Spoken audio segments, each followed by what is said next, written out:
আমি এখানে কোনো হিন্দু ধর্মকে ছোট করছি না। যদি কোনো হিন্দু ধর্মের ভাই বন্ধু, আপনারা যেহেতু আমাদের ভাই বোন, আপনারা যদি কোনো কষ্ট পেয়ে থাকেন দয়া করে আমাকে ক্ষমা করবেন।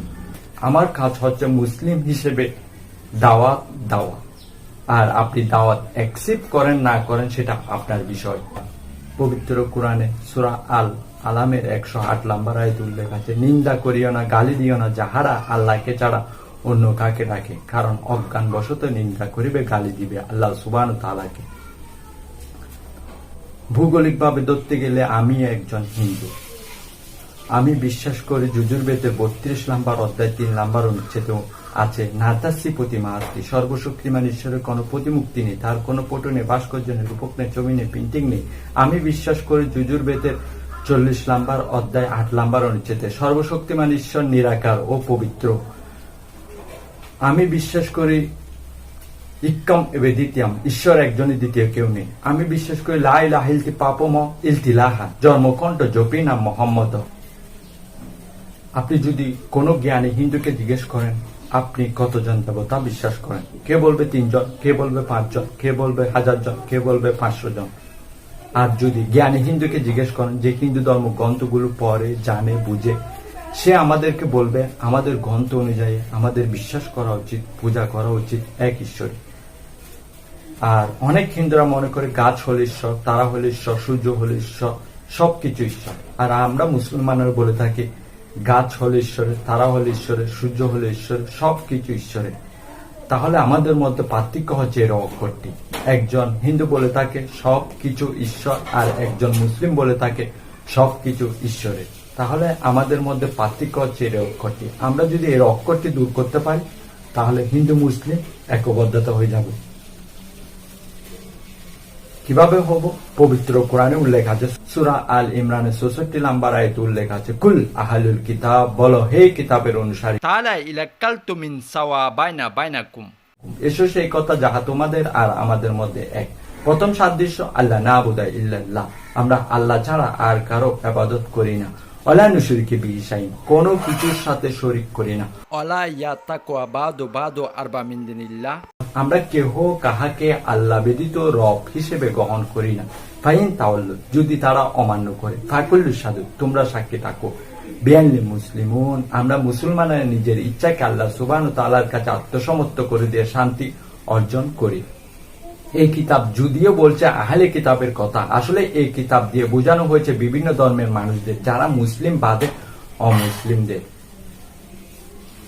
আপনি যদি কোন ধর্ম পালন করেন তাহলে সেই ধর্মের অনুসারীদের দেখে তাদের আচার অনুষ্ঠান পর্যবেক্ষণ করে ধর্ম পালন করা সেটাই ঠিক হবে না। কারণ প্রায় দেখা যায় সেই ধর্মের অনুসারে তারা হয়তো ধর্ম সম্পর্কে কিছু জানিও না, কিছু বুঝিও না। আপনি যদি কোন ধর্ম পালন করেন তাহলে আপনাকে দেখতে হবে সে ধর্মের গ্রন্থগুলোতে ঈশ্বর সম্পর্কে কি বলছে। আসুন হিন্দু ধর্মের যাবতীয় গ্রন্থগুলোর মধ্যে ঈশ্বর সম্পর্কে কি বলা হয়েছে।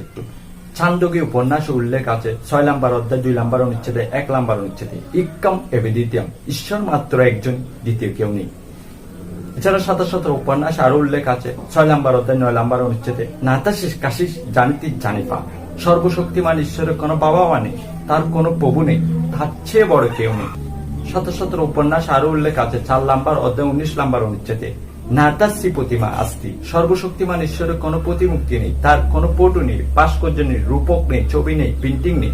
শত উপন্যাস আরো উল্লেখ আছে 4 নম্বর অধ্যায় 20 নম্বর অনুচ্ছেদে, সর্বশক্তিমান ঈশ্বরকে কেউ দেখতে পায় না।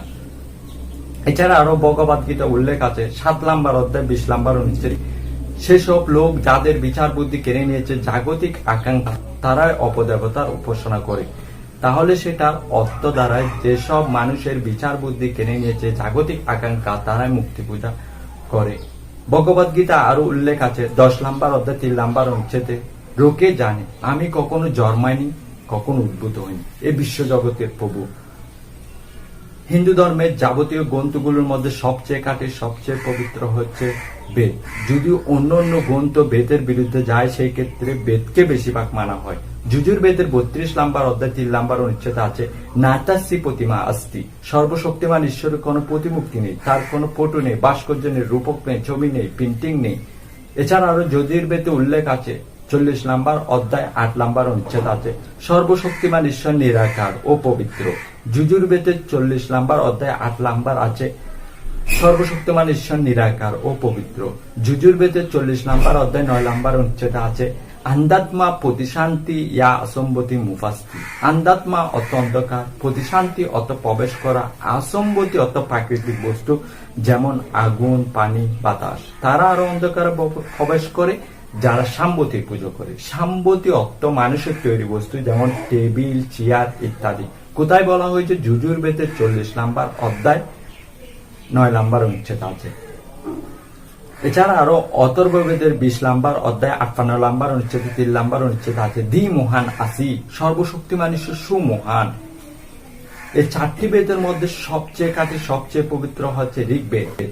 ঋগ্বেদের মধ্যে উল্লেখ আছে 1 নম্বর অধ্যায় 164 নম্বর অনুচ্ছেদে 46 নম্বর শ্লোক আছে ইক্কম সব বিত্রবদান্তি। সত্য একটাই, ঈশ্বর একজনই, তবে জ্ঞানীরা ডেকে থাকেন অনেক নামে। শুধুমাত্র একে 33টি নামে ঈশ্বরকে ডাকা হয়েছে ঋগ্বেদের 2 নম্বর গ্রন্থ 1 নম্বর অনুচ্ছেদে। তার একটি নাম হলো ব্রহ্মা। ব্রহ্মা অর্থ সৃষ্টিকর্তা। এই সৃষ্টিকর্তা নামটা যদি আরবি করেন তাহলে সেটা অর্থ কালে। আমাদের মুসলমানের কোনো আপত্তি থাকবে না কেউ যদি ঈশ্বরকে বলে খালেক বা সৃষ্টিকর্তা। যদি কেউ বলে সর্বশক্তিমান ঈশ্বরের 4টি মাথা আছে, প্রত্যেক জায়গায় একটি করে মুকুট আছে, তাহলে ঈশ্বরের প্রতিমূর্তি বানাচ্ছেন। আমরা মুসলমানের প্রবল আপত্তি জানাবো। এছাড়া আপনি যজুর্বেদের 32 নম্বর অধ্যায় 3 নম্বর অনুচ্ছেদের বিরুদ্ধে যাচ্ছেন।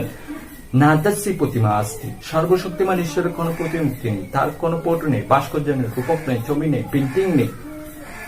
এছাড়া আরো ঋগ্বেদের মধ্যে ঈশ্বরকে আরেকটি নামে ডাকা হয়েছে ঋগ্বেদের 2 নম্বর গ্রন্থ 1 নম্বর অনুচ্ছেদে 3 নম্বর শ্লোকে। তার একটি নাম হলো বিষ্ণু। বিষ্ণু হলো সেই ঈশ্বর যার অর্থ রক্ষাকারী। এই রক্ষাকারী শব্দটা যদি আরবি করেন তাহলে সেটার অর্থ কাছাকাছি শব্দ রব। আমাদের মুসলমানের কোনো আপত্তি থাকবে না কেউ যদি ঈশ্বরকে বলে রব বা রক্ষাকারী। যদি কেউ বলে সর্বশক্তিমান ঈশ্বরের 4টে হাত আছে, তার হাতে একটি পদ্ম, সমুদ্রে ঘুরে বেড়ায় সাপে পিঠে করে, তাহলে ঈশ্বরের প্রতিমূর্তি বানাচ্ছেন। আমরা মুসলমানের প্রবল আপত্তি জানাবো। এছাড়া আপনি 27 উপন্যাসে যাচ্ছেন, 4 নম্বর অধ্যায় 19 নম্বর অনুচ্ছেদের বিরুদ্ধে যাচ্ছেন। এছাড়া আপনি যজুর্বেদের 32 নম্বর অধ্যায় 3 নম্বর অনুচ্ছেদের বিরুদ্ধে যাচ্ছেন। নাতাসী প্রতিমা আস্তি, সর্বশক্তিমান ঈশ্বরের কোনো প্রতিমূর্তি নেই, তার কোনো ফটো নেই, ভাস্কর্য নেই, রূপক নেই, ছবি নেই, প্রিন্টিং নেই।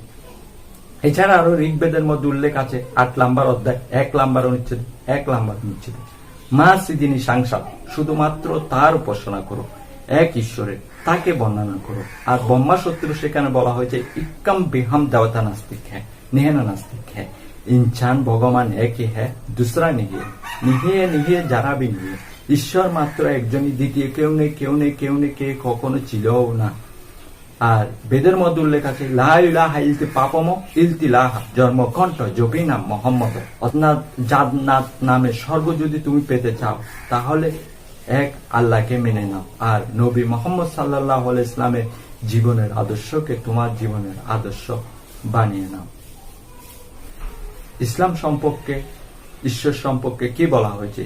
ইসলাম সম্পর্কে যদি কেউ বলতে চায় ঈশ্বর সম্পর্কে, তাহলে তাকে সর্বপ্রথম বলতে হবে সূরা ইখলাসের 1 থেকে 4 নম্বর আয়াত, কুল হুয়াল্লাহু আহাদ, বলো আল্লাহ এক আর অদ্বিতীয়, আল্লাহুস সামাদ, আল্লাহ কারো চিরমুখাপেক্ষী নয়, নাম ইয়ালিদ ওয়ালাম ইউলাদ, তিনি কাউকে জন্ম দেননি, কেউ তাকে জন্ম দেননি, ওয়ালাম ইয়াকুল লাহু কুফুয়ান আহাদ, তাহার সমতুল্য কেউ নাই। আয়াত, কুল হুয়াল্লাহু আহাদ, বলো আল্লাহ এক আর অদ্বিতীয়, আল্লাহুস সামাদ, আল্লাহ কারো চিরমুখাপেক্ষী নয়, নাম ইয়ালিদ ওয়ালাম ইউলাদ, তিনি কাউকে জন্ম দেননি, কেউ তাকে জন্ম দেননি, ওয়ালাম ইয়াকুল লাহু কুফুয়ান আহাদ, তাহার সমতুল্য কেউ নাই।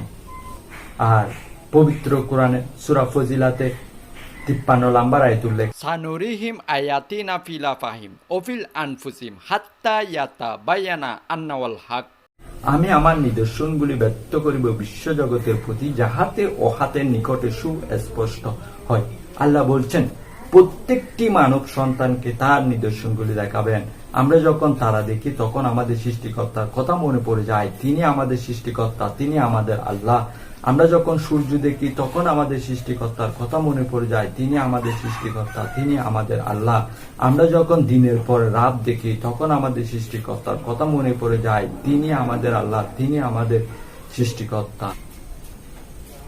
আর সূরা ফজিলাতে 37 নম্বর আয়াতে উল্লেখ আছে, তাহার নিদর্শনগুলির মধ্যে রয়েছে রজনী ও দিবস। চন্দ্র সূর্যকে সিজদা করো না, সিজদা করো আল্লাহকে, যিনি এগুলো সৃষ্টি করেছেন। আমরা ভালোবাসবো সৃষ্টিকর্তাকে, তার সৃষ্টি নয়। আমরা ইবাদত করব সৃষ্টিকর্তা, তার সৃষ্টি নয়। এছাড়া পবিত্র কোরআনে সূরা আল ইসরার 81 নম্বর আয়াতে উল্লেখ আছে, ওকুল যা হাক্কাল বাতিল ইন্নাল বাতিল কানা আজহুকা। যখন সত্য আসিবে তখন মিথ্যা বিলুপ্ত হয়ে যাবে, কারণ মিথ্যা তো বিলুপ্ত হইবার জন্যই।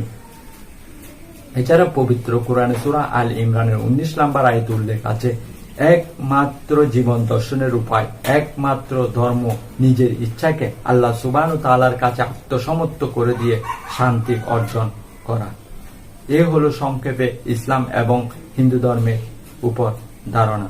আর আপনি ধর্ম গ্রহণ করেন না করেন সেটা কিন্তু আপনার বিষয়। আমার কাজ হচ্ছে মুসলিম হিসেবে দাওয়াত অ্যাকসেপ্ট করা আপনার বিষয়, অ্যাকসেপ্ট না করারও আপনার বিষয়।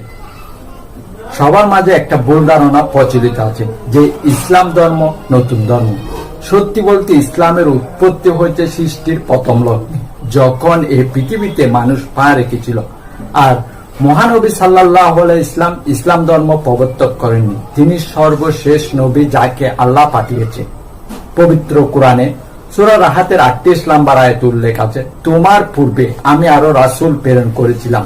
পবিত্র কোরআনে মোট 4টি কিতাবের নাম উল্লেখ আছে, তাওরাত, জাবুর, ইনজিল ও সুফি ইব্রাহিম।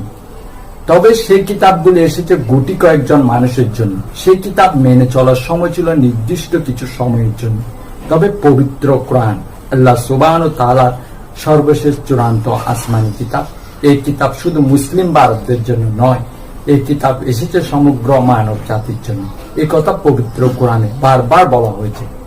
যেমন পবিত্র কোরআনে সূরা ইব্রাহিমের 1 নম্বর আয়াতে উল্লেখ আছে, আমি এই কিতাব অবতীর্ণ করেছি নবী মুহাম্মদ সাল্লাল্লাহু আলাইহি ওয়াসাল্লামের উপর, যাতে তুমি সমগ্র মানব জাতিকে বাইর করে আনতে পারো অন্ধকার হইতে আলোকে। পবিত্র কোরআন শুধু মুসলিম বা আরবদের জন্য নয়, এই কথা পবিত্র কোরআনে বারবার বলা হয়েছে যে পবিত্র কোরআন শুধু মুসলিম বা আরবদের জন্য নয়, পবিত্র কোরআন এসেছে সমগ্র মানব জাতির জন্য। এই কথা পবিত্র কোরআনে বারবার বলা হয়েছে, অনেক জায়গায় বলা হয়েছে। যেমন পবিত্র কোরআনে সূরা ইব্রাহিমের 52 নম্বর আয়াতে উল্লেখ আছে, সূরা বাকারার 185 নম্বর আয়াতে উল্লেখ আছে, সূরা আল জুমার 41 নম্বর আয়াতে উল্লেখ আছে যে কোরআন নাজিল হয়েছে সমগ্র মানব জাতির জন্য। এর পরবর্তী গ্রন্থ হচ্ছে আমাদের নবীজির হাদিস। আমাদের নবীজি যেসব কাজ করত এবং যেসব কথা বলতো, হাদিস হচ্ছে কোরআনের দ্বারা বিবরণ। হাদিস কখনো কোরআনের বিপক্ষে যাবে না। অনেক হাদিস আছে, সহিহ হাদিস, সহিহ মুসলিম, সহিহ বুখারী, সহিহ হাদিস। হাদিস হচ্ছে কোরআনের দ্বারা বিবরণ, হাদিস কখনো কোরআনের বিপক্ষে যাবে না। এ হচ্ছে সংক্ষেপে ইসলাম ধর্মের উপর ধারণা।